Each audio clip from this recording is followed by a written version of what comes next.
الله وبركاته. وعليكم السلام ورحمة الله وبركاته. حمد الشاكرين لله والصلاة والسلام على رسول الله أما بعد أعوذ بالله من الشيطان الرجيم بسم الله الرحمن الرحيم لقد كان لكم في رسول الله أسوة حسنة صدق الله العظيم. আলহামদুলিল্লাহ, আল্লাহ তাআলার শুকরিয়া জাল্লা রব্বুল ইজ্জত আমাদেরকে অন্যতম এক যুগ সন্ধিক্ষণে যখন নাকি সবাই ভিন্ন মত ভিন্ন আদর্শ নিয়েই ব্যস্ত, সেটাকে বাস্তবায়ন করছে, ঠিক ঠিক সময়ে ইসলামের আদর্শ, রাসূল সাল্লাল্লাহু আলাইহি ওয়াসাল্লামের আদর্শ, সেটাকে নিয়ে আলোচনা করার মতো একটি হালাকায় বসার তৌফিক দিয়েছেন আলহামদুলিল্লাহ। সংখ্যায় কম দেখে কি আপনারা হতাশ হচ্ছেন? একটুও না, আমি একটুও না, বরং আমি অনেক উৎসাহিত। তার কারণ আমরা তো সবেমাত্র আমাদের কিছু লোকের হুঁশ হওয়া শুরু করেছে, কেবলমাত্র সামান্য কিছু লোকের একটু হুঁশ ফিরতেছে। আসলে আমরা এতদিন যে ভাবধারায় চলেছি, যে ঘট্টালিকে প্রবাহের ভিতরে আমরা ছিলাম, বা যে স্রোতের সাথে আমরা স্রোতের বিপরীতে না বরং তার স্রোতের সাথেই যে চলেছি, সেখানে ইসলামের আদর্শ, ইসলামের নবী, ইসলামের রাসূল এই ধরনের কোনো কনসেপ্ট ছিল না। তো সেই জায়গা থেকে আমাদের আজকের এই প্রোগ্রামটা আমি মনে করি ঠিক ওই সময়ের মতো যখন নাকি নবী আলাইহিস সালাতু ওয়াস সালাম ১৫০০ বছর পূর্বে মক্কাতে শুরু করেছিলেন। সংখ্যায় খুব অল্প ছিল, কিন্তু নবী সাল্লাল্লাহু আলাইহি ওয়াসাল্লাম আল্লাহ তাআলার ওয়াদা এবং নিজের কাজের প্রতি অত্যন্ত দায়িত্বশীল ছিলেন, বিধায় অত্যন্ত প্রত্যাশী ছিলেন যে কিছু একটা হবে। তো আমিও এই মুহূর্তে মনে করি কিছু একটা হবে ইনশাআল্লাহ। সুতরাং হতাশ হওয়ার কিছু নেই। আমি শুরুতেই কৃতজ্ঞতা জানাই, মহান আল্লাহর শুকরিয়া আদায় করছি।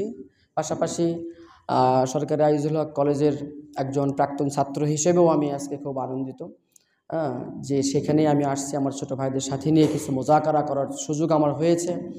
তো আজকের এই আয়োজনের পেছনে যে বা যার যতটুকু যেখান থেকে হোক না কেন, কারো কোনো অংশে কম নয়।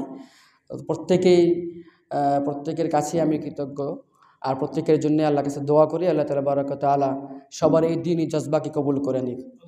পাশাপাশি যে সমস্ত শিক্ষক মহোদয় যারা আছেন, ছাত্রদেরকে উৎসাহকে সাদরে গ্রহণ করেছেন, নিরুৎসাহিত করেননি, বরং তাদেরকে ভালো কাজের প্রতি যথাসাধ্য সহযোগিতা করেছেন, তাদের প্রতিও আমি আন্তরিক কৃতজ্ঞতা এবং তাদেরকে মোবারকবাদ জানাই। আল্লাহ তাবারক ওয়া তাআলা তাদের হায়াতের ভেতরে বরকত দান করুক, আল্লাহুম্মা আমিন। সম্মানিত উপস্থিতি, আজকের যে আলোচনার টপিক আমি সরাসরি সেখানেই চলে যাব। তার কারণ হলো সময় একদম অল্প, মাগরিবের পর থেকে এসা পর্যন্ত খুব বেশি সময় না। তো আলোচনার টপিকটা ছিল এরকম যে রাসূল সাল্লাল্লাহু আলাইহি ওয়াসাল্লামের আদর্শ বর্তমান যুব সমাজের করণীয় বা বর্তমান যুব সমাজ। আমি এটাকে আবার ধরে নিয়েছি হলো, বা আমার মতো করে, যে রাসূল সাল্লাল্লাহু আলাইহি ওয়াসাল্লামের আদর্শ বনাম বর্তমান যুব সমাজ। তো বনাম বললে কিন্তু একটা প্রতিপক্ষ দাঁড়ায় যায়, তাই হয় কিনা? মাঝখানে আমরা যদি ভিএস লাগাই দিই বা বনাম বলি, তাহলে প্রতিপক্ষ হয়ে যায় না, একটা ক্যান্ডিডেট হয়ে যায় দুই রকম। তো আমরা সচরাচর যেটা দেখি সেই নিরিখেই আমি আমার মতো করে এটাই নিয়েছি, এবং আমরা দেখব আগামী আলোচনায় যতটুকু সুযোগ হয় যে রাসূলের আদর্শটা কেমন আর আমরা কি অবস্থায় আছি। তাহলে আমরা বুঝতে পারবো যে এই শিরোনামটাকে হয় বলার কারণটা কি। আমি বাদ পড়ে গেছে একটা বিষয়, সেটা হলো যে আমি আজকের এইখান থেকে আমি আমাদের অতি সম্প্রতি আদর্শিক লড়াইয়ে শাহাদত বরণকারী সাইফুল ইসলাম ভাইকে স্মরণ করছি অত্যন্ত শ্রদ্ধার সাথে। আদর্শিক লড়াইয়ে যিনি প্রাণ দিয়েছেন তাকে স্মরণ করছি, পাবলিক প্রসিকিউটর, এবং তার আত্মার মাগফিরাত কামনা করছি এবং আল্লাহর কাছে দোয়া করছি আল্লাহ তাবারক ওয়া তাআলা যেন তাকে এবং তার মতো আদর্শিক লড়াইয়ে যেই বা যারা প্রাণ দিয়েছেন তাদের সবাইকে শাহাদাতের মর্যাদা দান করেন, আল্লাহুম্মা আমিন। পাশাপাশি আজকে এই যে আমরা যতটুকু বসতে পেরেছি বা বিভিন্ন জায়গায় যে হালাকাগুলো হচ্ছে, এই যে একটা নবজোয়ার বা নবজাগরণ ঘটছে, এই যে ২৪-এর গণ অভ্যুত্থান বলি বা বিপ্লব বলি, যেটাই বলি না কেন, এর পেছনে যত সাধারণ ছাত্র ছাত্রী বা বিভিন্ন শ্রেণী পেশার মানুষ যাদেরই অবদান আছে, তাদেরকেও শ্রদ্ধার সাথে স্মরণ করছি। এবং তাদের জন্য আল্লাহর কাছে দোয়া করছি এবং তাদের পরিবারের প্রতি সমবেদনা জ্ঞাপন করছি। আল্লাহ তাবারক ওয়া তাআলা তাদের রক্তের বিনিময় যেন বৃথা না যায়। আমাদের প্রতিজ্ঞা হলো এইটা, যারা প্রাণ দিয়ে কোনো কিছু অর্জন করে দিয়ে যান তারা তো চলেই গেছেন, তাদের এখান থেকে পাওয়ার কিছু নেই, তারা দিয়ে গেছেন আমানাত আমাদের কাছে। তো আমরা এটাকে কিভাবে রক্ষা করতে পারি, কতটা রক্ষা করতে পারি, এটাই আমাদের আগামীর চ্যালেঞ্জ, তাই কিনা? তো আবারও আমার মূল টপিকসে আসি, যেখানে দুইটা অংশ, একটা হলো রাসূল সাল্লাল্লাহু আলাইহি ওয়াসাল্লামের আদর্শ, আর একটা হলো বর্তমান যুব সমাজের করণীয় বলি বা বর্তমান যুব সমাজের প্রেক্ষাপট বা অবস্থা যেটাই বলি না কেন। এই আলোচনাটা বোঝার আগে আমাদেরকে আদর্শ বিষয়টা একটু বুঝতে হবে এবং অত্যন্ত যুগোপযোগী একটা আলোচ্য বিষয় এটা। আর এই ব্যাপারে আল্লাহ তাবারক ওয়া তাআলা পবিত্র কোরআনে স্বতন্ত্র আয়াতকে অবতীর্ণ করেছেন, সুবহানাল্লাহ। স্বতন্ত্র আয়াত, অনেক বিষয়ে অনেক আয়াতের ভিতরে ইনক্লুড করে দেওয়া আছে বা কতগুলো ব্যাপকভাবে কিছু কথা বলে দেওয়া আছে, কিন্তু যে বিষয়টা খুব বেশি গুরুত্বপূর্ণ হয়, ইম্পর্টেন্ট হয়, এইটাকে তখন আলাদা করে স্বতন্ত্রভাবে একটা আয়াত, কখনো কখনো একটা সূরা, কখনো কখনো একটা রুকু, একটা প্যারা বা একটা পরিচ্ছেদ আকারে আল্লাহ তাআলা অবতীর্ণ করেন এইটা। তো আমরা এখানে কি দেখতে পাচ্ছি, আল্লাহ তাআলা বলতেছেন লাকাদ কানা লাকুম ফি রাসূলিল্লাহি উসওয়াতুন হাসানা। রাসূল সাল্লাল্লাহু আলাইহি ওয়াসাল্লামের জীবনের ভিতরেই বা তার জীবনীর ভিতরেই, জীবন বললে আমরা জীবনই বুঝি, তো এর ভিতরেই তোমাদের জন্য রয়েছে উত্তম আদর্শ। আসলে এই আদর্শ জিনিসটা কি? আমরা বিভিন্ন জায়গাতে কথা শুনি, ওয়াজ মাহফিল করি, ইত্যাদি সব কিছুই করি। এখানে আলাদা করে আদর্শ কেন বললেন, এটা খুব বোঝার বিষয়, এখানে খুব বোঝার বিষয় এটা, যে আদর্শের কথা কেন বললেন। আল্লাহ তাআলা অনেক জায়গাতে অনেক কিছু বলেছেন, আদেশ নিষেধ বিভিন্ন কিছু বলেছেন। এটা ঠিক উসওয়া, আদর্শের সিনোনিম যদি বলি, প্রতিশব্দ আরবিতে এটাকে বলা হয় উসওয়া। উসওয়া অর্থ আদর্শ। আদর্শের কথা কেন বললেন? মূলত আদর্শ হলো এমন একটা বিষয় যা এটাকে ধারণ করতে হয়, একটা কনসেপ্ট, এটাকে কী করতে হয়? ধারণ করতে হয়, এটাকে লালন করতে হয়, হ্যাঁ। এবং এটা এমন একটা জিনিস যা পেছন থেকে এটাকে কী করে, ইফোর্ট দেয়, একজন মানুষকে অটোমেটিক্যালি প্রেশার ক্রিয়েট করে। যে আদর্শেরই হোক না কেন, তার সে আদর্শটা তাকে তার প্রতি তার সকল কাজের ভিতরে সে আদর্শ কিন্তু প্রতিফলন ঘটে। একজন সংস্কৃতি মনালোক, তার আদর্শ হলো কালচারাল বিষয়, তাহলে তার প্রতিটা কাজের ভিতরে কিন্তু এটার প্রতিফলন পাওয়া যায় এবং তার যে আদর্শটা তাকে ওইভাবে ফোকাস করতে বাধ্য করে, সাবকনসিয়াসলি, এটা অবচেতনভাবে এটা আসছে, হ্যাঁ, মানে তার প্রতিটা কাজের ভিতরে এটা পাওয়া যায়। আদর্শ হলো একটা কনসেপ্ট যেটাকে ধারণ করতে হয় এবং আদর্শ সমাজকে বিনির্মাণ করে এবং আদর্শের কারণেই সভ্যতার উত্থান হয়। আদর্শকে কেন্দ্র করে একটা সভ্যতার উত্থান হয়। আবার এই আদর্শের ফেল হওয়ার কারণে, আদর্শের জায়গাতে বৈসাদৃশ্য কিছু হওয়ার কারণে অথবা আদর্শিক ব্যর্থতার কারণে সভ্যতার পতন হয়। এবং যদি আদর্শকে অল টাইম এটাকে মোরালাইজ করা না যায়, এটাকে সুন্দরভাবে ইউটিলাইজ করা না যায়, এটাকে ধারণ করা না যায়, তখন সমাজের ভিতরে বিশৃঙ্খলা তৈরি হয়। দেখা যায় হলো সভ্যতার সংকট। কি শুরু হয়? যে তখন আমরা কি বলি, সভ্যতার সংকট তৈরি হয়, আদর্শিক সংঘাত তৈরি হয়। কি হয়? আদর্শিক সংঘাত তৈরি হয়। আমরা যদি এই কথাগুলো যদি খেয়াল করি, ইসলামী রাষ্ট্রবিজ্ঞানের জনক আল্লামা ইবনে খালদুন রাহিমাহুল্লাহ তাআলা, তিনি একই সাথে শুধু রাষ্ট্রবিজ্ঞান বললে ভুল হবে, সমাজবিজ্ঞান, নৃবিজ্ঞান, রাষ্ট্রবিজ্ঞান, আমরা সবাই মোকাদ্দমা ইবনে খালদুনের নাম শুনেছি, এটা গ্রন্থের নাম মোকাদ্দমা ইবনে খালদুন। তো মোকাদ্দমা ইবনে খালদুন মানে কি? যে উনি যে বিশাল কলেবরে যে গ্রন্থটা লিখেছেন, তার ভূমিকাটাই কয়েক খণ্ড। তো এটার ভিতরে উনি আদর্শের অনেকগুলো উপাদান বর্ণনা করেছেন, যে কোন কোন বিষয়ের ভিত্তিতে আদর্শ তৈরি হয় বা কি কি উপাদান নিয়ে আদর্শ গঠিত। তো আমরা একটু আগে যেটা জানলাম সেটা তারই এখান থেকে কোট করা, যে এই যে সভ্যতার সংকট, আদর্শের সংঘাত, এইটা বোঝার জন্য ঠিক এই মুহূর্তে মানে রকেট সায়েন্সবিদ হওয়ার কোনো দরকার নাই। আমরা যদি বর্তমান সময় যেটা দেখতে পাচ্ছি এখন, এই যে আমাদের যে বিষয়টা চলছে এখন আমাদের দেশে, 24-এর গণ অভ্যুত্থান পরবর্তী যে অবস্থাটা, এইটাকে আমরা আদর্শের লড়াই বলতে পারি, আদর্শের সংকট বলতে পারি, আদর্শিক সংঘাত বলতে পারি। আর আদর্শের এই আলোচনাগুলো না বুঝে আসলে আমার ইসলামের আদর্শটার কনসেপ্টটা ক্লিয়ার হবে না, নবী আলাইহিস সালাতু ওয়াস সালামের আদর্শের কনসেপ্টটা কি হবে না, ক্লিয়ার হবে না। আমরা যদি শুধু ওয়াজ করে যাই তাহলে সারা রাত ওয়াজ শোনা যাবে, কোনো সমস্যা নাই। তো আমরা যেটা বর্তমান দেখতে পাচ্ছি এটা হলো আদর্শের সংঘাত। সেটা কি? একটা হলো যে স্পষ্টত হিন্দুত্ববাদী আদর্শ, আর একটা হলো সেকুলার আদর্শ, আর একটা হলো ইসলামের আদর্শ। তো ইসলামের আদর্শের ধারক বাহক যারা, এই বাংলাদেশের স্টেক হোল্ডার যারা, সংখ্যায় তারা অবশ্যই অনেক বেশি, অনেক পরিমাণে বেশি, 92% বলি বা আরও কম বেশি, প্লাস মাইনাস এরকম। তো তাদের নিজস্ব একটা আদর্শ আছে, নিজস্ব একটা ন্যারেটিভ দৃষ্টিভঙ্গি আছে, যে ন্যারেটিভ তাদেরকে বিভিন্ন জায়গাতে পজিটিভলি ফোকাস করতে সহযোগিতা করে। ধর্মের আলোকে তারা এটাকে গ্রহণ করে। এই যে ইসলামিক ন্যারেটিভ, ইসলামিক আদর্শের আলোকে তারা চায় তাদের কার্যগুলোকে সমাধান করতে। কিন্তু এর পাশাপাশি আরও কি আছে? হিন্দুত্ববাদী আদর্শ, যেটা আমাদের উপর চাপায় দেওয়া হচ্ছে বা দিতে চাচ্ছে, আমরা দেখতে পাচ্ছি এটা। এবং বিগত সময়গুলোতে যে আমরা ফ্যাসিস্ট দেখেছি বা ফ্যাসিবাদ যেটাই দেখি না কেন, এই যে ফ্যাসিস্ট বা ফ্যাসিবাদ এইটা শুধুমাত্র আসছে হলো আদর্শের চর্চা না থাকার কারণে, ইসলামের আদর্শের চর্চা না থাকার কারণে। কারণ এই দেশের মানুষগুলো এক ধরনের বিশ্বাসকে লালন করে, এক ধরনের আদর্শকে লালন করে। তো সেই বিশাল সমাজ বা জনগোষ্ঠী বা জনপদের মানুষের যে আদর্শকে তারা ধারণ করে, এইটাকে এক পাশে রেখে যখন আরেকটাকে চাপায় দেওয়ার চেষ্টা করব, তখন সেখানে সংঘাত তৈরি হবে। কি হবে? সংঘাত তৈরি হবে। ঠিক এটাই হয়েছে এখানে। আর এই যে যারা চাপায় দেওয়ার চেষ্টা করে, তাদের চাপায় দেওয়ার জন্য করে বা যে কোনো জিনিস ইস্টাবলিশ করার জন্য করে, বিশেষ করে কোনো জনগোষ্ঠীকে শাসন করার ক্ষেত্রে দুইটা জিনিস লাগে। একটা হলো যে শক্ত প্রশাসন, মানে লাঠিয়াল বাহিনী বা আইন কানুন, যেটা দিয়ে জনগণকে আষ্টে পৃষ্ঠে বেঁধে ফেলা হবে। আর আরেকটা গোষ্ঠীকে থাকতে হয় যারা একটা আদর্শিক বয়ান তৈরি করে দেবে। কি তৈরি করে দেবে? আদর্শিক বয়ান, অর্থাৎ সেটাকে লিগালাইজ করবে, বিভিন্নভাবে সেটাকে কি লিগালাইজ করবে। তো এই যে আমরা বিগত সময়ে যে ফ্যাসিবাদকে দেখেছি বা ফ্যাসিস্টকে দেখেছি, এই ফ্যাসিস্ট এটা শুধুমাত্র সে বা তারাই না, বরং তাদেরকে এই ফ্যাসিস্টের আসনে বসানো হয়েছে। কেন? ওদের আদর্শকে ইস্টাবলিশমেন্ট করার জন্য করে।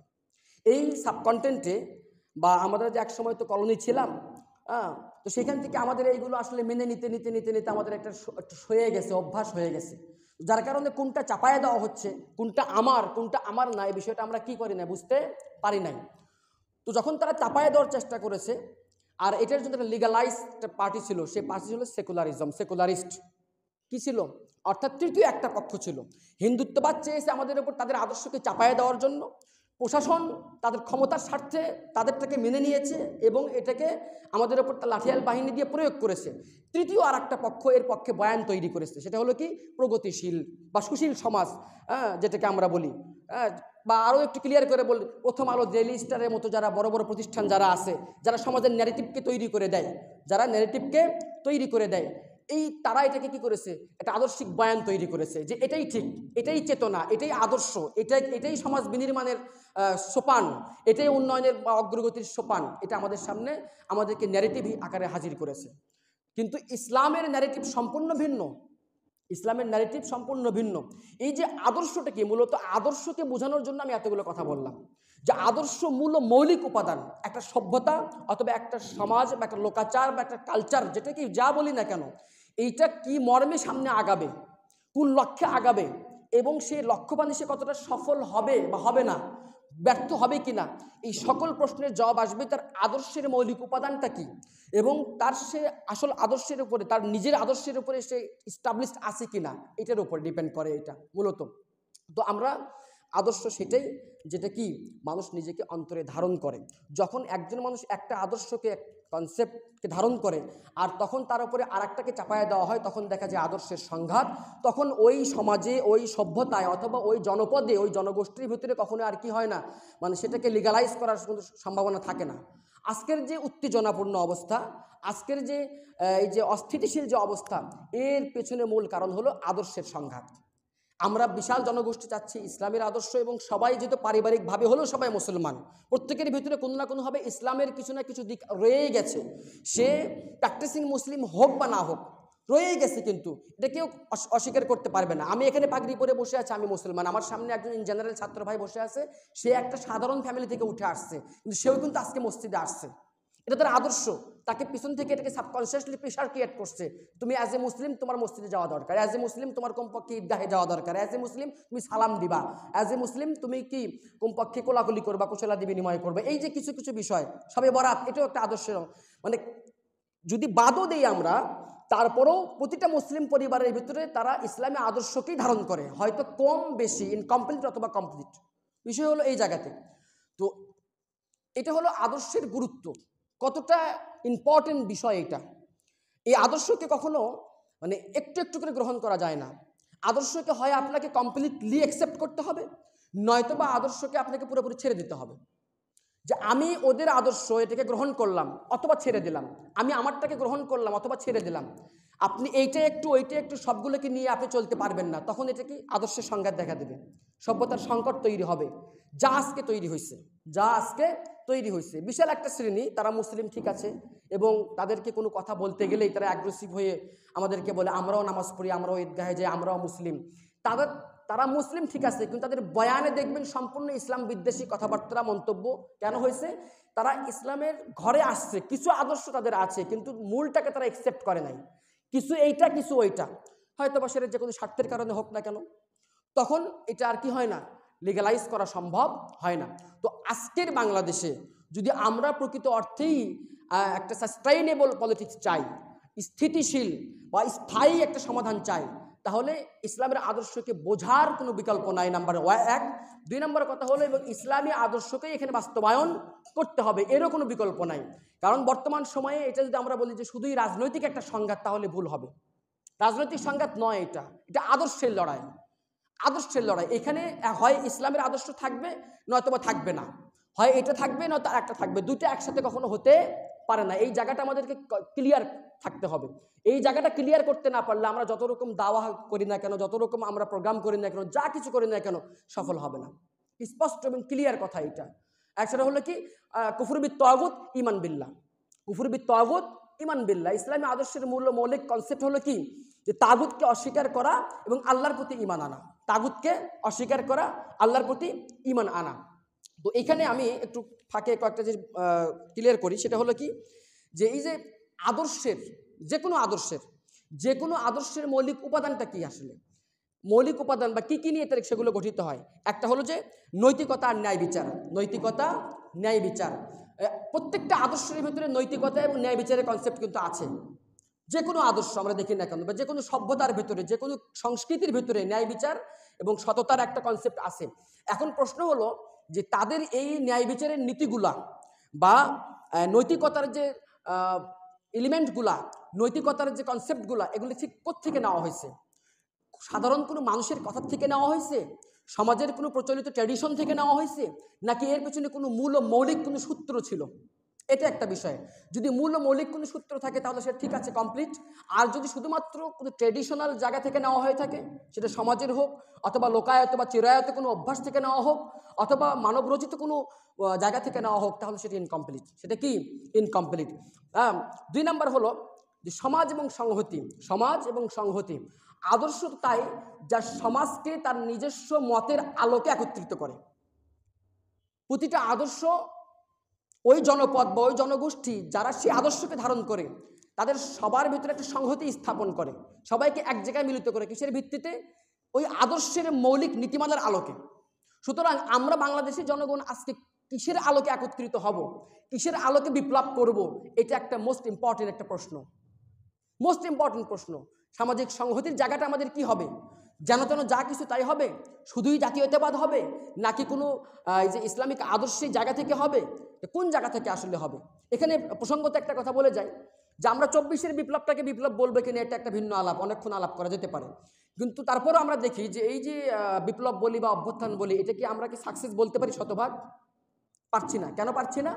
5 তারিখের পর থেকে নেই একটা জায়গায় দ্বন্দ্ব দেখা দিল, ইনক্লুসিভ রাষ্ট্র হবে না কি হবে?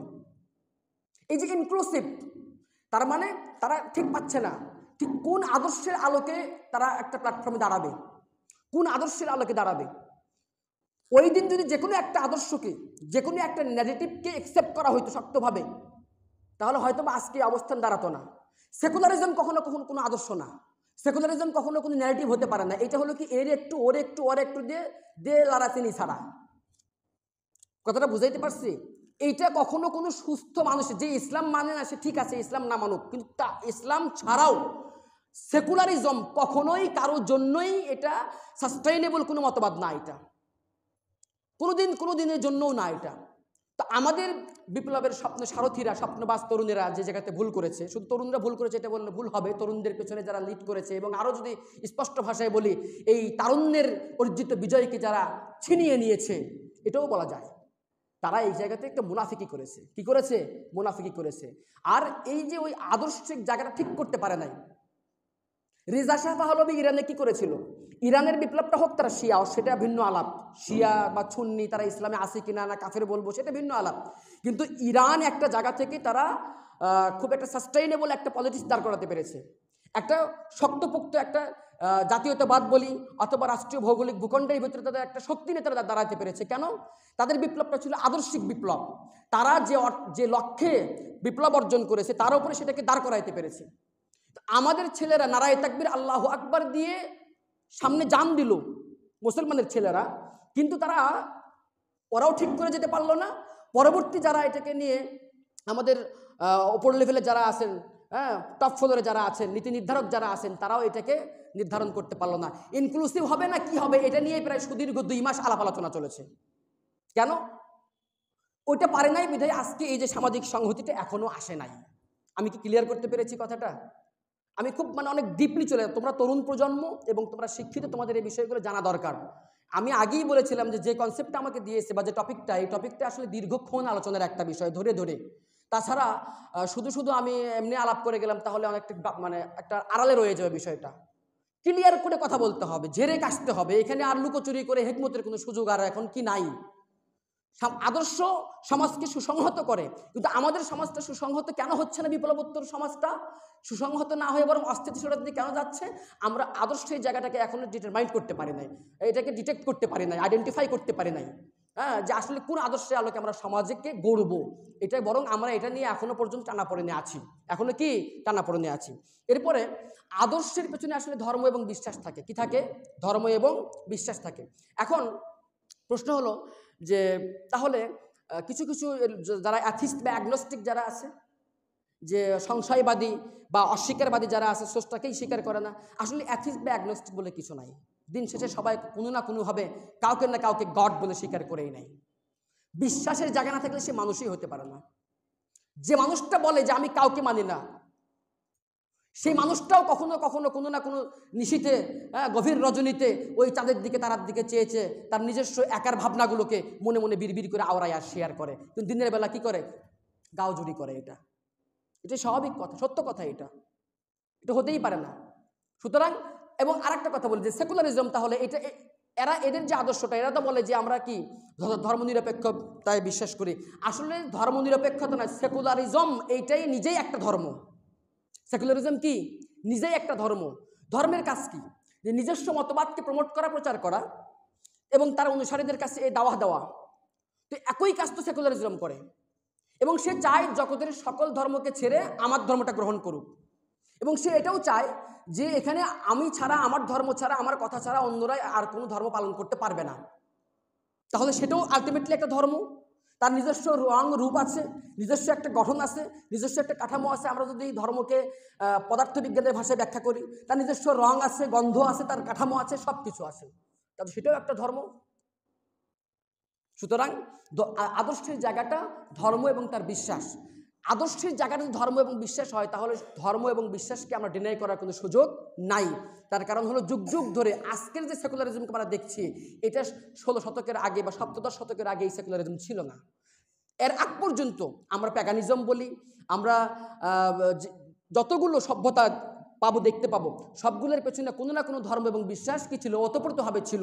যেই ধর্ম বিশ্বাসের আলোকেই আদর্শ তৈরি হয়েছে, ন্যারেটিভ তৈরি হয়েছে, সেটাকে কেন্দ্র করে ওই সভ্যতার উত্থান ঘটেছে। সেটা আমরা যদি আমাদের এই সাবকন্টিনেন্টে সিন্ধু সভ্যতা বলি, মহেঞ্জোদারো সভ্যতা বলি, ইউনাইটেড আরব আমিরাতের মধ্যে আমরা যদি ইসলামিক সভ্যতা বলি, তারও আগে যদি আমরা অন্যান্য সভ্যতা বলি, সবগুলো সভ্যতার কোনো না কোনো ন্যারেটিভ থাকে, আদর্শ থাকে। এটা খুব জটিল একটা বিষয় এবং খুব অত্যন্ত গুরুত্বপূর্ণ একটা বিষয়। এটাই আপনার দৃষ্টিভঙ্গিকে ঠিক করে দেবে যে আপনি ঠিক কোন লেন্সে আপনি প্রতিটা জিনিসকে আপনি রিয়ালাইজ করছেন। আপনার চোখের চশমা সবুজ, আপনি যা কিছু সব সবুজ দেখতেছেন। আপনার আদর্শ চশমা। আদর্শ কি? চশমা। আপনি কোনো কিছু চেনেন না, আপনি এক ঘরের ভিতরে আছেন, কিন্তু একটা জানালা শুধু একটু ফুটা করে দেওয়া আছে, সেখানে লাল রঙের একটা গ্লাস দেওয়া আছে, আপনি বাইরে দেখতেছেন সব লাল দেখা যাচ্ছে, ওটা আপনার আদর্শ। ওই লেন্সটা আপনার, ওই গ্লাসটা, ওটা আপনার আদর্শ। আদর্শ তাই যা আপনার দৃষ্টিভঙ্গিকে ঠিক করে দেয়। আদর্শ তাই যার আলোকে আপনি দুনিয়ার সব কিছুকে পর্যালোচনা করতে পারেন। কথা ক্লিয়ার? আচ্ছা। এবং উন্নয়ন স্থায়িত্ব, উন্নয়ন স্থায়িত্ব, আমরা যদি যেটা বললাম যে সাস্টেইনেবল, অগ্রগতি, উন্নতি, এখন তো এই সমস্ত ভাষা বেশি ব্যবহার করা হয়, বিশেষ করে রাজনীতিবিদরা এই সমস্ত সুন্দর সুন্দর বলি বেশ ভালো করে আওড়ান। তো এই যে উন্নয়ন বা স্থায়িত্ব, এই বিষয়গুলোকেও যদি আমরা মাথায় নেই, তাহলে আদর্শে যে কোনো একটা আদর্শ, সেই আদর্শের পূর্ণাঙ্গ বাস্তবায়নের কোনো বিকল্প নাই। একটু একটু করে নিয়ে হবে না, একটু একটু করে নিয়ে হবে না। হ্যাঁ, তাহলে মোটামুটি আমরা আদর্শ সম্পর্কে একটা ধারণা ক্লিয়ার হয়েছে। আচ্ছা, যদি তাই হয় তাহলে এখন আমরা আসি যে আমরা রসুলের আদর্শ, বা রসুলের আদর্শ মানে তো ইসলামের আদর্শ, তাই না? তো রসুলের আদর্শ এবং ইসলামের আদর্শ, বা এই আদর্শের সাথে অন্যান্য আদর্শের তফাৎটা কোথায়, বা আমরা রসুলের আদর্শটাকে কেন গ্রহণ করব, এবং রসুলের আদর্শ বা ইসলামের আদর্শটাকে কেন আমরা দাওয়া দিব, কেন আমরা প্রমোট করব, বা অন্যদেরকে কেন আমি এটা বলবো যে ভাই এটা ভালো, আপনি ওটার থেকে আমারটা নেন, এটা আমি কেন বলবো, কোন যুক্তিতে, লজিকটা কি? এখানে প্রশ্ন আসে না? আমাকে তো প্রশ্ন করতেই পারে। আচ্ছা, এইখানে যে ইসলাম ছাড়া রসুলের আদর্শের মূল মৌলিক কথা কি? রসুলের আদর্শের মূল মৌলিক কথা হলো কুফর বিত তাগুত ঈমান বিল্লাহ, যে তোমরা তাগুতকে অস্বীকার করো এবং আল্লাহর প্রতি ঈমান আনো, আল্লাহর প্রতি ঈমান আনো। নবী আলাইহিস সালাতু ওয়াস সালাম যে মক্কাতে প্রথম দাওয়াত দিলেন, লা ইলাহা ইল্লাল্লাহর যে কনসেপ্টটা, এই লা ইলাহা ইল্লাল্লাহ কি ছিল? এটা আদর্শিক বয়ান ছিল, খুব শর্টে একটা কি ছিল? আদর্শিক বয়ান ছিল। স্লোগান কিন্তু খুব শর্ট হয়, কিন্তু তার অর্থ, তার পরিভাষা, তার ফিলোসফি, তার দর্শনটা কিন্তু ব্যাপক হয়। এটা আমরা এখন খুব ভালো বুঝবো, যে আমরা দেখবো কিছু কিছু শব্দ, সেটাকে অনেকে হয়তো শব্দই মনে করতেছে, কিন্তু এটা আসলে শব্দ না, এর পেছনে বিশাল একটা কি আছে? ফিলোসফি আছে, একটা পরিভাষা আছে। শব্দকে শুধুমাত্র শব্দ বলা যাবে না। যেমন আমরা যদি বলি পুঁজিবাদ, বলে এটা শুধু পয়সার লেনদেন, শুধুই কি পুঁজিবাদ বলে পয়সার লেনদেন? নাকি এর পেছনে বিশাল একটা ইতিহাস আছে, উত্থান আছে, পতন আছে, এর নিজস্ব গতিধারা আছে, এর কিছু প্রবক্তা আছে, এরকম আরো অনেক কিছু বলা যাবে। তো ঠিক তেমনিভাবে লা ইলাহা ইল্লাল্লাহ ছোট্ট একটা বাক্য হতে পারে, কিন্তু এটা একটা কি স্লোগান ছিল, একটা কনসেপ্ট ছিল, একটা ন্যারেটিভ ছিল, একটা আদর্শ ছিল, যেটা ওই সময়ের আরববাসীর মাঝখানে নবী আলাইহিস সালাতু ওয়াস সালাম প্রচার করে দিলেন। অথচ হালাকে তারা কিন্তু আল্লাহকে মানত, তারা কি আল্লাহকে মানত। ওয়ালাইন সাআলতাহুম মান খালাকাস সামাওয়াতি ওয়াল আরদা লা ইয়াকুলুন্না আল্লাহ। হে নবী, আপনি যদি ওদেরকে জিজ্ঞেস করেন যে আচ্ছা বলো তো আসমান এবং জমিনের সৃষ্টিকর্তা কে, তারা বলবে কেন আল্লাহ। লা ইয়াকুলুন্না আল্লাহ, অবশ্যই আল্লাহ। তারা তো আল্লাহকে মানত। সমস্যাটা কোথায় ছিল? সমস্যাটা হলো যে ইসলামের পূর্ণ আদর্শ তাদের ভিতরে ছিল না, ইসলামের ন্যারেটিভটা তাদের ভিতরে অনুপস্থিত ছিল। সব কিছুকেই যে ইসলামের দৃষ্টিকোণ থেকে দেখা, তাগুতকে অস্বীকার করা এবং একমাত্র আল্লাহকেই সব জায়গাতে ইস্টাবলিশ করা, এটা ছিল না, এটা ছিল না। তারা আল্লাহর সাথে আর লাত, মানাত, উজ্জা, হবল এগুলোকে মানত, এবং নিজেদের কিছু কল্পনাপ্রসূত ধারণাকে যেমন কাবা ঘরের ভিতরে মূর্তি ঢুকাইয়া দেওয়া, আবার আমাদের আয় রোজগার হারাম, তাহলে আমরা এই কাপড়টা হয়তো বা কিনেছি হারাম টাকায় হতে পারে, অথবা নাপাক লেগে থাকতে পারে, তাহলে কি করে বলে কাবা শরীফ তওয়াফ করার সময় এটা করো। তাদের এই জিনিসটা ভালো ছিল, এই জিনিসটা তাদের মতো করে কি ছিল, তারা এটাকে ভালো মনে করত, কিন্তু এটা আলটিমেটলি ভালো ছিল না, এটা অপূর্ণাঙ্গ ছিল। তো নবী আলাইহিস সালাতু ওয়াস সালাম এসে কি করলেন? যে লা ইলাহা ইল্লাল্লাহ, যে ইসলামের মৌলিক কনসেপ্ট হলো কুফর বিত তাগুত ঈমান বিল্লাহ, তাগুতকে অস্বীকার করা, শুধুমাত্র এক আল্লাহর উপরে ঈমান আনা, শুধুমাত্র এক আল্লাহর উপরে ঈমান আনা। এখন শুধু আল্লাহর থেকে কেন নিতে হবে? আচ্ছা, এই যে একটু আগে বললাম যে আদর্শের উপাদানের ভিতরে একটা ছিল নীতি, নৈতিকতা এবং ন্যায় বিচারের কনসেপ্ট, বলছি না একটু আগে? আচ্ছা, ন্যায় বিচারটা আমরা কার থেকে নেব? ইনসাফ, এই বিষয়টা আমরা কার থেকে নেব?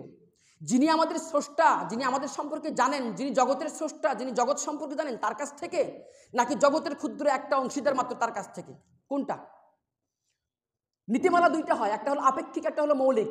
আপেক্ষিক আর মৌলিক। আপেক্ষিক হলো যার কাছে যেটা ভালো লাগে, যার কাছে যেটা ভালো লাগে। যেমন আমরা এখন অনেক কিছু বলতে শুনি স্বাধীনতার নাম দিয়ে, লিবারালিজম, ইন্ডিভিজুয়ালিজম, ব্যক্তি স্বাধীনতাবাদ, ধর্মীয় স্বাধীনতাবাদ, ইত্যাদি ইত্যাদি, এরকম কিন্তু আমরা বর্তমানে বলি। এটার দ্বারা অলমোস্ট কি হয়, আলটিমেটলি কি হয়, মানে যার কাছে যেটা ভালো লাগে।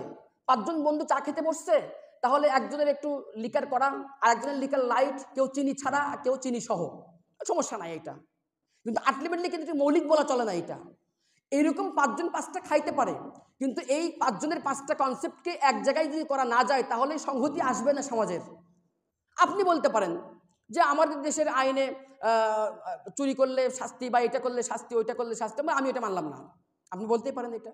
অথবা আজকে যে সংবিধান সংস্কারের কথা বলা হচ্ছে, সংবিধান সংস্কারের কথা বলা হচ্ছে, সাম্যবাদ, ইনসাফ, সমাজতন্ত্র, ধর্মনিরপেক্ষতাবাদ, হ্যাঁ, বিভিন্ন রকম আইন আনা হচ্ছে, সেখানে বিভিন্ন আলাপ আলোচনা করা হচ্ছে।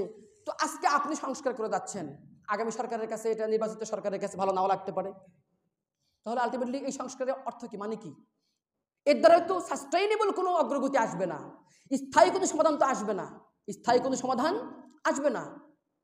তো আমি আল্লাহর উপরেই কেন ঈমান আনবো? আমি তো আল্লাহকে মানছি, স্রষ্টা একজন আছে, একটা গড আছে, সমস্যা নাই। হিন্দুরাও বলে একটা আছে, ওরাও বলে একটা আছে, সবাই বলে একটা আছে, কিন্তু সব জায়গাতে তাকেই দেখা, তার ন্যারেটিভেই, তার চশমায় সব কিছুকে রিয়েলাইজ করা, এটাই আদর্শ। এটাই কি আদর্শ? না হলে কি হবে? ওই যে আপেক্ষিক হয়ে যাবে সব কিছু, যার যার মতো যার যার মতো তার, কিন্তু একটা স্থায়ী সমাধানের দিকে কখনো কোনো জনসমাজ, জনগোষ্ঠী, জনপদ আগাইতে পারবে না। একটা সভ্যতা অনেক বেশি, অনেক দূর পর্যন্ত আগাইতে পারবে না। বলে হুজুর আমরা তো দেখি যে ইসলাম ছাড়াও যারা আছে বর্তমানে ইউরোপীয় সভ্যতা, এই সেই হ্যান অনেক দূর পর্যন্ত আগাইছে। ভুল কথা এটা। তাদের ভেতরের যে ভঙ্গুর অবস্থা, তাদের ভেতরকার যে কি বলবো এটাকে, মানে কোন ভাষায় ব্যাখ্যা করব এটা, তারা যে ভেতরে ভেতরে গুমরে গুমরে কাটতেছে এই সভ্যতাটা, এটাকে তারা যদি বুক ফিরে দেখাইতে পারতো, কিন্তু পারে তো না, লিস্ট তো কাটা পড়ছে আগে। বরং তারা এখন যেটা এজেন্ডা নিয়েছে যে আমরা একাই কাঁদবো কেন, জগৎবাসী সবাইকে কাঁদাবো, জগৎবাসী সবাইকে কাঁদাবো। তাই সেটা ভিন্ন আলাপ, ওই আলাপে যাব না, আমি আছি আদর্শের আলাপে আছি। তো এই যে ইমান বিল্লাহ কেন হতে হবে? তারাও তো সবাই তো কোনো না কোনো গডকে মানে, আল্লাহকেও তো আল্লাহকেও মানে, কিন্তু না ওই যে যদি আমি আমার সব কিছুর ভিতরে কি চাই, সংহতি চাই, সংঘ চাই, এবং সেটাকে যদি স্থায়ী করতে চাই, স্থিতিশীল করতে চাই, এবং সেটাকে প্রকৃত অর্থে কল্যাণকর করতে চাই, তাহলে আল্লাহর আদর্শ, রসুলের আদর্শ, বা ইসলামের আদর্শ, বা ইসলামের ন্যারেটিভটাকেই নিতে হবে। এর কোনো বিকল্প নাই, এর কোনো কি নাই, বিকল্প নাই। এটা একটা হলো কুফরবিদ তাগুত। তাহলে ইসলামের ন্যারেটিভের বাহিরে যা কিছু আছে, বা ইসলামের আদর্শের বাহিরে যা কিছু আছে, ইসলামের মূল মৌলিকতার বাহিরে যা কিছু আপেক্ষিক আছে, মানব রচিত যা কিছু আছে, সব কিছুই তাগুত। সব কিছুই কি তাগুত। তাগুতের সংজ্ঞাটা আরেকটু দেই। তাগুতের সংজ্ঞাটা হলো এরকম যে ইসলামকে সাইড করে একপাশে রেখে, একটা হলো যে কিছু কিছু কাজ যেটা ইসলাম আপনাকে না করবে না। আগে মানুষ গোসল করেছে নদীতে, পুকুরে, আপনি এখন গোসল করেন অ্যাটাচ বাথরুমে, ইসলামের সমস্যা আছে? এটাতে ইসলাম কিন্তু সমস্যা নাই। তো এইরকম যে জায়গাগুলো আছে সেটাতে সমস্যা নাই, কিন্তু যে জায়গাতে ইসলামের স্বয়ং নিজস্ব মতবাদ উপস্থিত, ইসলামের নির্দেশনা আলটিমেটলি আছে, ইসলামের সমাধান যেখানে আছে, সেটাকে ওভারকাম করে অন্য কোনো পথ বা পদ্ধতিতে, মত বা মতবাদের ভিত্তিতে সেটার সমাধান খুঁজতে যাওয়া, এবং তাদেরকে সমাধানদাতার আসনে বসানো, এবং তাদেরটা মেনে নেওয়া। আর এই মেনে নেওয়ার কারণে তারাও খুশি, তারাও আপনাকে, আপনি প্রগতিশীল, আপনি উন্নয়নের স্টেক হোল্ডার, আপনি আগামীর স্বপ্নবাস তরুণ, এই যে বিভিন্ন অ্যাওয়ার্ড দিচ্ছে, আপনিও খুশি, তারাও খুশি। এই যে আল্লাহর বিধানকে সাইডে রেখে আপনি তাকে খুশি করলেন, আপনার কাজে সেও খুশি, আর আপনাকে অ্যাপ্রিসিয়েট করার কারণে আপনিও তার প্রতি খুশি, এটা হলো তাগুত। আমি কথা বুঝাইতে পারছি? যেমন একটা কনসেপ্ট ক্লিয়ার করি। বর্তমান সময়ে যতগুলো বাংলাদেশে অ্যাওয়ার্ড দেওয়া হয়, প্রগতিশীলতার অ্যাওয়ার্ড, বিভিন্ন রকম নাচ গানের অ্যাওয়ার্ড ইত্যাদি, মেরিল প্রথম আলো পুরস্কার বলেন, এই সেই হ্যান ত্যান, এরা কারা করে? এরা করে। এরা সমাজের চোখে একজন যত বড় বিজনেসম্যান হোক না কেন, যত বড় উদ্যোক্তা হোক না কেন, যত বড় যাই কিছু হোক না কেন, যদি সে টুপিওয়ালা আর বা ইসলামের ধারক বাহক হয়, তাহলে সে সমাজের কোনো স্টেক হোল্ডার না, সে বাংলাদেশের প্রেক্ষাপটে কোনো কাজ করে নাই। আর তার মানে আমি বলছি না যারা পরিপূর্ণ ইসলাম হয়তোবা প্র্যাকটিসিং মুসলিম না, তাদের অবদান দেশের পেছনে আছে, তাদেরকে পুরস্কার দিও না, আমি সেটা বলছি না। কিন্তু তুমি যখন পুরস্কার দিচ্ছ বা তাকে সামনে আনছো, তাহলে সবাইকে কেন আনলে না? আর একটু উদাহরণ দিই। 5 তারিখের পর থেকে নিয়ে অনেক রকমভাবেই অনেক মিটিং মিছিল হয়েছে, আমরা সেটাকে বিভিন্ন নাম দিয়েছি, অমুক তমুক। কোথাও সেনাবাহিনী আসার প্রয়োজন হয় নাই, কোথাও লাঠিচার্জ করার প্রয়োজন হয় নাই, গুলি করার প্রয়োজন হয় নাই, আটক করার প্রয়োজন হয় নাই।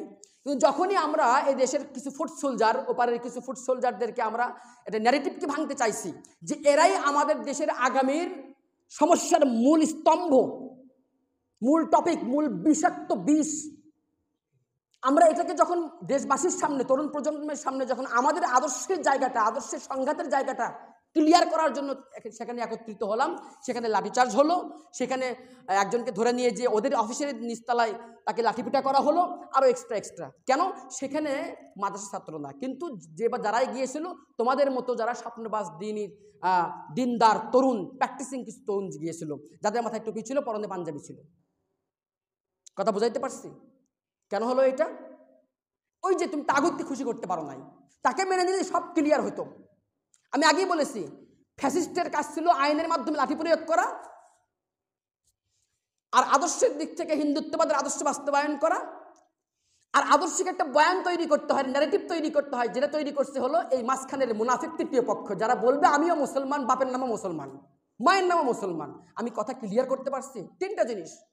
লাঠি প্রয়োগ করে আপনাকে সোজা রেখেছে, আর একজন তাদের আদর্শকে জোর করে চাপায়ে দিয়েছে। এখন সবসময় চাপায়ে দিয়ে খাওয়ান যায় না তো, যদি উল্টি দিয়ে দেয়, এজন্য কি করতে হয়? বাবু এই যে এটা তোমার ভাইয়ের নামে, এটা তোমার বোনের নামে, এটা অমুকের নামে, এটা অমুকের, বাবু খাও। করে কিনা বাচ্চাদেরকে এটা? আমাদেরকে বাচ্চা বানায় খাওয়াইছে এটা। তো যেটা বলছিলাম যে ইসলামেরটা কেন, প্রথম কথা হলো ইসলামের মূল মৌলিক কনসেপ্ট হলো কুফর বিত তাগুত, ঈমান বিল্লাহ। আপনার ঈমানের জায়গাটাকে আপনাকে ক্লিয়ার করতে হবে। তার ঈমান এমন একটা জায়গা, ঈমানের কারণেই আপনি প্রশান্তি পান, শান্তি পান। ঈমান আছে বলেই আপনি প্রশান্ত, ঈমান আছে বলে আপনি নিশ্চিন্ত। ঈমান এমন একটা জিনিস, এমন একটা উপাদান যা আপনার ভেতরে থাকা মানেই হলো যে আপনার থেকে সুগন্ধি ছড়াবে, সেটা যতটা কম পরিমাণেই হোক অথবা বেশি পরিমাণেই হোক না কেন। আরটা হলো তাগুতকে অস্বীকার করা। এখন আরেকটা বিষয় আমরা দেখি, ইসলামের আদর্শ ছাড়া বাকি যত আদর্শ আছে, সবগুলো আদর্শের মূল মৌলিক কনসেপ্ট কি? স্রষ্টা এবং আসমানি কিতাবকে অস্বীকার করা। এক নাম্বার, খুব খেয়াল করবেন, স্রষ্টা এবং আসমানি কিতাবকে অস্বীকার করা। আমরা একটু উদাহরণ দিই, গ্রিক সভ্যতার থেকে আসি আমরা। গ্রিক মিথোলজি, গ্রিক সভ্যতা, সক্রেটিস, প্লেটো, অ্যারিস্টটল সব কিন্তু গ্রিক সভ্যতা। আমরা যখন যে কোনো ইতিহাসকে বা বিশেষ করে দর্শনকে বর্ণনা করি, বিভিন্ন মতবাদের, আমরা কোত্থেকে নেই? সরাসরি গ্রিক সভ্যতায় চলে যাই, সরাসরি ওদের দার্শনিকের কাছে চলে যাই, আর একটা লাভ দিয়ে চলে আসি কোথায়? একদম 16 এবং 17 শতকে পুঁজিবাদ, সমাজবাদ, এদিকে চলে আসি। মাঝখানের সময়টা কই গেছে? হাওয়া হয়ে গেছে? টাইম মেশিনে চলেও কেউ খুঁজে পাওয়া যাচ্ছে না নাকি? সেটাও ভিন্ন আলাপ, ওদিকে যাব না। যা হোক, আমরা কোত্থেকে নেই? গ্রিকদের কাছ থেকে নেই। ওদের কনসেপ্টটা কী ছিল? ওদের কনসেপ্টটা ছিল স্রষ্টাকে অস্বীকার করা, স্রষ্টার সাথে সৃষ্টিকে মুখোমুখি দাঁড় করানো, স্রষ্টার সাথে সৃষ্টিকে মুখোমুখি দাঁড় করানো, যে দেবতাদের সাথে দুনিয়ার মানুষের একটা কি সাংঘর্ষিক একটা অবস্থান তৈরি করা। দুনিয়ার মানুষ চাইতেছে দেবতাদেরকে পরাজিত করতে, দেবতারা চাইতেছে দুনিয়া দখল করতে। ভাই, আপনার স্রষ্টা আপনাকে পাঠাইছে, আপনাকে সব কিছু দিয়েছে, সে কি করবে? এগুলো দরকার আছে? ইসলামের জায়গাতে ক্লিয়ার কনসেপ্ট করছে, হুয়াল্লাহু আহাদ আল্লাহুস সামাদ লাম ইয়ালিদ ওয়া লাম ইউলাদ ওয়া লাম ইয়াকুল লাহু কুফুয়ান আহাদ। দেখেন আদর্শ কাকে বলে? হেনবি আপনি বলেন আল্লাহ এক, আল্লাহুস সামাদ, তিনি বেনায়াজ, বেমুহতাজ, বেমুখাফেক্কি, তিনি কারোর দিকে মুহতাজই নন। সুতরাং তিনি কাউকে ভয় পাবেন প্রশ্নই আসে না, কাউকে ভয় পাবেন প্রশ্নই আসে না। লাম ইয়ালিদ ওয়া লাম ইউলাদ, তিনি কারো থেকে জন্মগ্রহণ করেননি, কাউকে জন্ম দেননি। তাহলে তার কোনো স্বজন প্রীতি বা ইমোশনের কোনো জায়গা নাই, ইমোশন অ্যাটাচমেন্ট নাই। লাম ইয়ালিদ ওয়া লাম ইউলাদ ওয়া লাম ইয়াকুল লাহু কুফুয়ান আহাদ, তার সমকক্ষ কেউ নাই। সুতরাং সৃষ্টি জীবেরও তার সাথে পাল্লা দেওয়ার কোনো সুযোগ নাই। ক্লিয়ার কথা, কনসেপ্ট ক্লিয়ার। গ্রিক সভ্যতা এটা করেছে। আপনি আরও পরে আসেন, পুঁজিবাদ, আপনার ইউরোপীয় এনলাইটেনমেন্ট বলি, হ্যাঁ, ফ্রান্সের রেনেসা বলি, যাই বলি না কেন, সেখানে কি করেছে তারা? সেখানে স্রষ্টা এবং স্রষ্টার মতবাদকে তারা ঝেঁটিয়ে তাদের জীবন থেকে বিদায় করে দিয়েছে। করছে কি না? ইউরোপে আলোকায়ন যাকে বলা হয়, কি আলোকায়ন? যেমন আমরা এখন রেনেসা বলতে কলকাতা বঙ্গীয় রেনেসা বলি, বাঙালি সাহিত্য বললে কলকাতায় সাহিত্য বুঝি, বাঙালিয়ানা বলতে কলকাতার বাঙালিয়ানা বুঝি, হিন্দুয়ানি বাঙালিয়ানা বুঝি। ক্লিয়ার কথা? আমার মনে হয় এর চেয়ে ক্লিয়ার আমি আর করতে পারছি না। আদর্শটা কি আপনাকে বুঝতে হবে, এটা আদর্শের কনসেপ্টটা কোথায় আসলে, আমাদের আদর্শিক দন্যতা কোথায়, আদর্শিক দেউলিয়াত্বটা কোথায় এখানে? ওদের সাথে পার্থক্য কোথায়? ওরা স্রষ্টা এবং আসমানি কিতাবকে অস্বীকার করে, স্রষ্টাকে অস্বীকার করলো, এবং আসমানি কিতাব অর্থাৎ নীতি, নৈতিকতা, ন্যায় বিচারের যে ধারণাটা, যে আপনার আইন প্রয়োগের বা আইন প্রণয়নের যে বিষয়টা, এটা আপনি কোত্থেকে নেবেন, কার থেকে নেবেন? ট্র্যাডিশন থেকে নেবেন, মানুষের কাছ থেকে নেবেন, নাকি সৃষ্টির যে স্রষ্টা, যিনি সব কিছু জানেন, মেকানিজমকে তিনি তৈরি করেছেন, সিস্টেমটাকেই তিনি ডেভেলপ করেছেন, তার থেকে নেবেন আপনি? ওরা সেই সূত্রটাকে অস্বীকার করে দিল। অর্থাৎ ঐশী বাণী যে বিষয়টা আছে, আসমানি যে বিষয়টা আছে, এটাকে কী করে দিল? অস্বীকার করে দিল। 2 নাম্বার পার্থক্যটা কোথায়? ওদের সব কিছুই মানুষ কেন্দ্রিক। কি কেন্দ্রিক? মানুষ কেন্দ্রিক। এখানে স্পিরিচুয়ালিটি, আধ্যাত্মিকতার কোনো ছিটে ফোটাও নাই। মানুষ কেন্দ্রিক। ব্যক্তি স্বাধীনতাবাদ, নারীবাদ, পুঁজিবাদ, মানে ভোগবাদ, যা কিছু সব মানুষ কেন্দ্রিক। সব কিছু কি মানুষ কেন্দ্রিক। তুমি তোমার জন্য যেটা ভালো মনে করো, শরীর তোমার বডি তোমার যা খুশি তাই করতে পারো, সমস্যা নাই। কিন্তু ওরা আবার কি একসময় আবার কি আইন তৈরি করে। আরে ভাই, মানুষ যদি স্বাধীনই হয় তাহলে তুমি আইন তৈরি করলে কেন? ব্যক্তি স্বাধীন, অমুক স্বাধীন, তমুক স্বাধীন, তাহলে তুমি আইন তৈরি করলা কেন? বিষয়টা এই জায়গায় দাঁড়াচ্ছে না? তুমি আইন কেন তৈরি করলা? তো ওদের সব কিছু মানুষ কেন্দ্রিক, কিন্তু আবার ওরা নিজেরা কি স্ববিরোধী হয়ে আবার কি আইন প্রণয়ন করে। কিন্তু ওই আইনটা ওরা প্রণয়ন করবে, সেই আইনটা আল্লাহ থেকে নেবে না। মূল কাহিনী হলো এই জায়গাতে, সেই আইনটা কার থেকে নেবে না? আল্লাহ থেকে নেবে না। মানুষ কেন্দ্রিক, এখানে আধ্যাত্মিকতার কোনো জায়গা নাই। অথচ ইসলামের আদর্শ হলো কি, যে আদ-দুনিয়া মাজরাআতুল আখিরা। রাসূল কি বলেছেন হাদিসের ভিতরে? আদ-দুনিয়া মাজরাআতুল আখিরা, দুনিয়া হলো আখিরাতের ক্ষেতস্বরূপ। তার মানে দুনিয়াকে বাদ দিয়ে তুমি শুধু আখিরাতমুখী হবা, এটা নট অ্যাকসেপ্টেবল, এটা গ্রহণযোগ্য না। এটা হতে পারে না। বরং স্রষ্টা এবং সৃষ্টির মাঝখানে যেটা সম্পর্ক থাকবে, এই সম্পর্কের ভিত্তিতেই সব কিছু কী হবে? পরিচালিত হবে। সেটা দুনিয়াতে, আখিরাতে তো বটেই। তাহলে ইসলাম বলতেছে স্রষ্টা এবং সৃষ্টি উভয়ের সাথে আমার কি থাকতে হবে? সম্পর্ক থাকতে হবে। সম্পর্কহীন বা সম্পর্ককে ছিন্ন করে ব্যক্তি যেমন সুখী হইতে পারে না, একটা সুন্দর সুশৃঙ্খল সমাজ গঠন করা যেতে পারে না, একটা সভ্যতা অনেক দিন পর্যন্ত স্টেও করতে পারে না। আচ্ছা, তার পার্থক্যটা বুঝে গেছে। 3 নম্বর হলো, সমাজের সব কিছু চলবে শুধুমাত্র আকল দিয়ে, বুদ্ধি দিয়ে। কি দিয়ে? বুদ্ধি দিয়ে। অর্থাৎ তারা তাদের এই মগজটাকেই আলটিমেটলি এটাকেই মেন হেডকোয়ার্টার ধরে নিয়েছে। চিন্তা করলো না যে এই মগজটা তৈরি করলো কি। আকলকেই তারা সব জায়গার উপর প্রাধান্য দিয়েছে, যার কারণে আকলে যা বুঝে আসে এটাই তাদের কাছে বিজ্ঞান, আকলে যা বুঝে আসে না এটাকে তারা মানে না। কথাটা বুঝলেন? যার কারণে আলটিমেটলি সায়েন্সের কাছে কিন্তু কি নাই। আচ্ছা, দর্শন কাকে বলেন? ফিলোসফি কাকে বলেন? মূলত বিজ্ঞানের কাছে যেই প্রশ্নের বা জীবন ঘনিষ্ঠ যেই জিজ্ঞাসার জবাব থাকে না, সেই জিজ্ঞাসার জবাব কে দেয়? ফিলোসফি দেয়, দর্শন দেয়। আলটিমেটলি আরেকটা বাগায় বলে যে অনেক দর্শনই দেয়, কিন্তু তাদের উত্তরগুলো কি হয়? সঠিক হয় না। কিন্তু ইসলাম এই জায়গাতে একদম ক্লিয়ার করে দিয়েছে। তারা বলতেছে আকল কেন্দ্রিক, ইসলাম বলতেছে না, এটা ভুল, তুমি সব কিছু আকলের মধ্যে পাবা না। আকল সীমাবদ্ধ, আকল সীমিত, তোমার আকলে তুমি বুঝতে পারবে না। ইয়াসআলুনাকা আনির রূহ কুলির রূহ মিন আমরি রাব্বি ওয়া মা উতীতুম মিনাল ইলমি ইল্লা কলিলা। হে নবী, তারা জিজ্ঞাসা করে আত্মা সম্পর্কে। কোনো আত্মার কোনো সংজ্ঞা, সুস্পষ্ট কোনো কাঠামো, কোনো বিজ্ঞান বলতে পারছে? মানুষ মারা যাবে, মারা যাওয়ার পরে কি হবে? বিজ্ঞানের কাছে অ্যান্সার আছে। সে বলতে পারে যে ব্যাকটেরিয়া আক্রমণ করবে, সেখানে ডিকম্পোজ হয়ে যাবে, এটা পচে যাবে, ইত্যাদি ইত্যাদি। এর বাইরে কোনো জব আছে? তার মানে কি কবরের পরে নাই? তার মানে কি পরজগৎ নাই? এটা তো হতে পারে না। এই যে আকল কেন্দ্রিক, ইসলামের আদর্শবাদ দিয়ে বাকি সবগুলোই যে আকল কেন্দ্রিক পরিচালিত হয়। আর ইসলাম তোমাকে দুনিয়ার সমাধানও দিয়েছে, এবং যে জিজ্ঞাসার জবাব তুমি স্পষ্ট পরীক্ষালব্ধ, পর্যবেক্ষণলব্ধ বিজ্ঞানে পাচ্ছ না, বিজ্ঞানকে অস্বীকার করা কিন্তু কোনো সুযোগ নাই। ইসলাম বিজ্ঞানকে অস্বীকার করে না, কারণ বিজ্ঞানের মূল থিমটা আসছে হলো কার সাথে? থেকে মুসলমানদের কাছ থেকে। দেখেন, ইবনে খালদুন রাষ্ট্রবিজ্ঞানের জনক, নৃবিজ্ঞানের জনক, সমাজবিজ্ঞানের জনক, ইসলামের দৃষ্টিকোণ থেকে। অন্যরাও অ্যারিস্টটল, প্লেটো, সক্রেটিস, তারাও রাষ্ট্রবিজ্ঞান প্রণয়ন করেছে, রচনা করেছে। সেখানে স্রষ্টার কোনো জায়গা হয় নাই। ইবনে খালদুন যেটা করেছে সেটা হলো কি, এই প্রত্যেকটার সাথে তারা কি করেছে? আল্লাহর সাথে বা স্রষ্টার সাথে একটা সংযোগ করে দিয়েছেন। তফাৎটা দেখেছেন? ঠিক তেমনি হবে আল খাওয়ারিজমি বলেন, ইবনে হাইসাম বলেন, আরও এইরকম যারা মুসা আল হাফিজ বলেন, যারাই বলেন না কেন, ভূগোলবিদ ছিল ওই সময়, জ্যোতির্বিদ যারাই ছিল, প্রত্যেকে কি করেছেন? এলেম থেকে জানার তাড়নায়, জানাটাও যে একটা এলেম, জানাটাও একটা পুণ্যের কাজ। ইকরা বিসমি রাব্বিকাল্লাযী খালাক, খালাকাল ইনসান আল্লামাহুল বায়ান, আল্লামাল ইনসানা মা লাম ইয়ালাম। জ্ঞান বা বিজ্ঞান যে ইসলামের একটা পার্ট, সেখান থেকে উদ্বুদ্ধ হয়েই তারা বিজ্ঞান চর্চা করেছেন।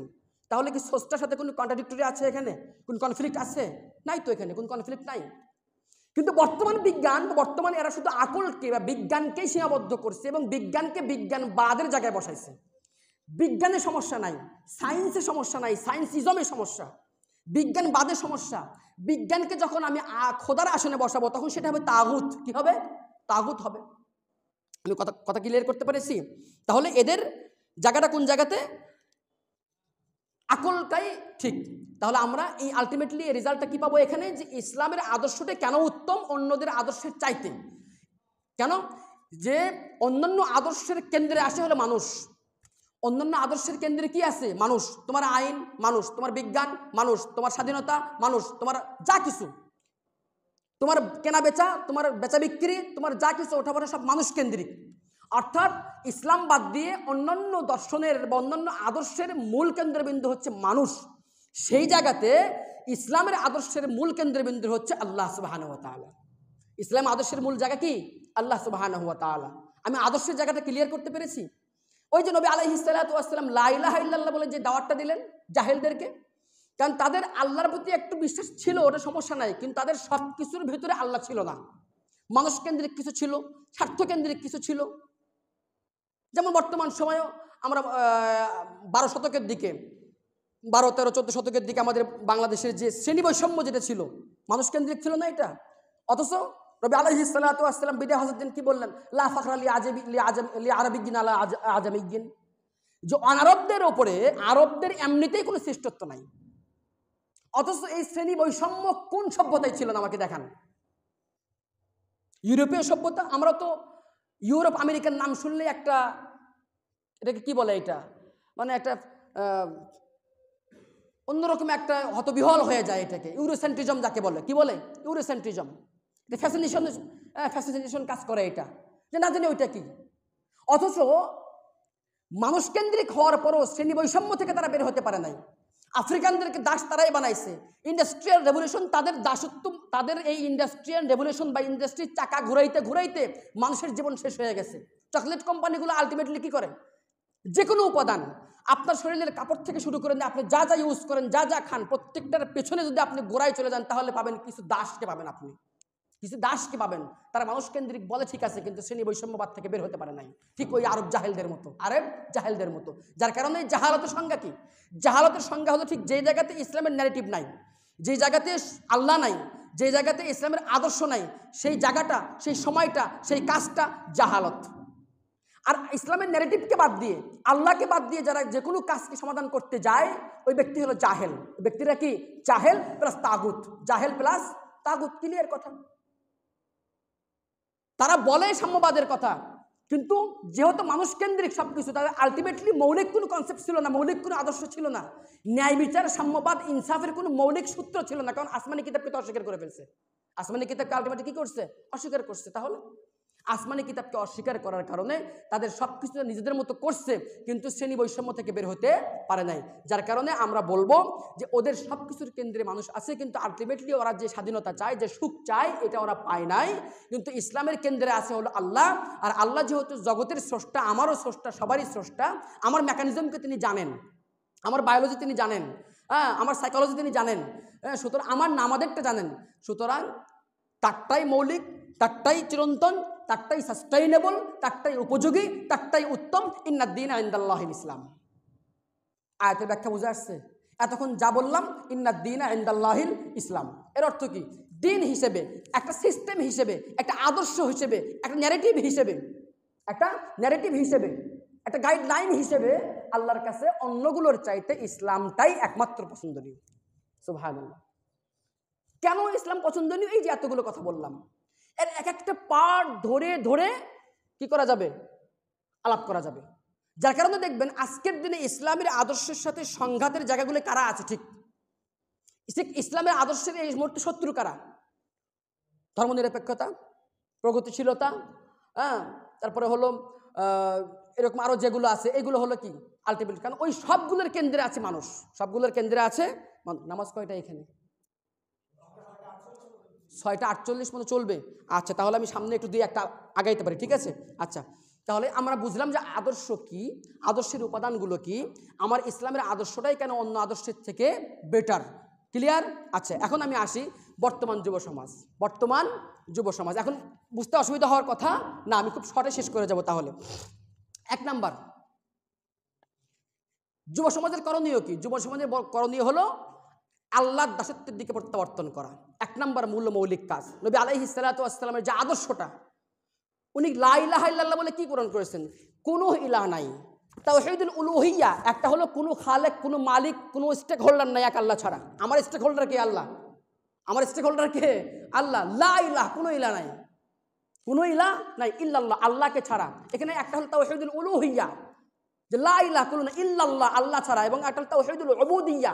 সুতরাং দাসত্ব যত রকম স্তুতি, প্রশংসা, নিবেদন, আরাধনা যা কিছু হতে পারে কার জন্য? আল্লাহর জন্য। কার জন্য? আল্লাহর জন্য। দাসত্বের কনসেপ্টটা হলো ইসলামের মূল মৌলিক কথা। এখানে আমরা বলবো যে হুজুর আমরা তো স্বাধীন। আলটিমেটলি আমরা কেউ স্বাধীন না। আলটিমেটলি আমরা কি কেউ স্বাধীন না? হুদায়মুখী স্বাধীনতার বলি আওড়াই আমরা। যখনই আপনি আল্লাহর দাসত্ব করতে বলবেন তখনই বেঁকে বসবে, আহারে আমি তো এরকম, আমি তো সেই রকম। সে কিন্তু গোলামি করছে সরকারের, সে গোলামি করছে জেনেভা কনভেনশনের, সে গোলামি করছে মানবাধিকারের, সে গোলামি করছে অমুকের, সে গোলামি করছে তমুকের। গোলামির বাহিরে কেউ আছে? শুধু তাই না, জিল্লতিপূর্ণ গোলামি করছে।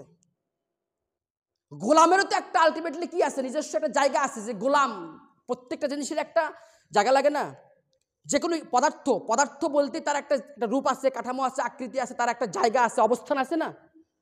কিন্তু এরা যেভাবে গোলাম বানাইছে ওর কোনো অবস্থানই নাই, ওর কোনো কি নাই, অবস্থানই নাই। বরং ওরা প্রগতির নাম দিয়ে পুরো নারী জাতিকে গোলাম বানাই দিছে। নারী জাতিকে কি বানাইছে? গোলাম বানাইছে। অথচ ইসলাম কি বলছে? দাসত্বের দিকে আসো, আল্লাহর দাসত্ব করো, আল্লাহর দাসত্ব করো। এবং আশ্চর্য কথা, আমরা আল্লাহর দাসত্ব করতে সেখানে আমরা সংকোচ বোধ করি, সংকোচ করি। হ্যাঁ, এটা কি টুপি মাথায় দেবো, মসজিদে যাবো, এটাই সেই। এই ন্যারেটিভ তৈরি করছে কারা? ওই তৃতীয় মুনাফিক পক্ষ, প্রথম আলো ডেইলি স্টার। যে আপনার সন্তান যদি টুপি মাথায় দেয়, ইমাম সাহেবের যদি সম্পর্ক ভালো থাকে, যদি মোটামুটি টাকা পয়সা আপনার থেকে কম নেয়, যদি দেখেন যে খুব ডিসিপ্লিন লাইফ স্টাইল তার হয়ে গেছে, তাহলে আপনি তাকে সন্দেহ করুন। আজব মুআমালা, কি আজব! চিন্তা করতে পারেন কি পরিমাণ, ওই যে বললাম লাঠিয়াল বাহিনী লাগে, একটা আদর্শ লাগে, আর একটা কি লাগে? আদর্শিক বয়ান লাগে। কি লাগে? আদর্শিক বয়ান লাগে। নৌকা বাইজ হয়, একটা নৌকা লাগে, আর কিছু মাঝিমাল্লা লাগে, আর কি লাগে? কিছু গায়ক লাগে, যারা কি করে? উজ্জীবিত করে। ক্লিয়ার কথা? বোঝার বাকি আছে?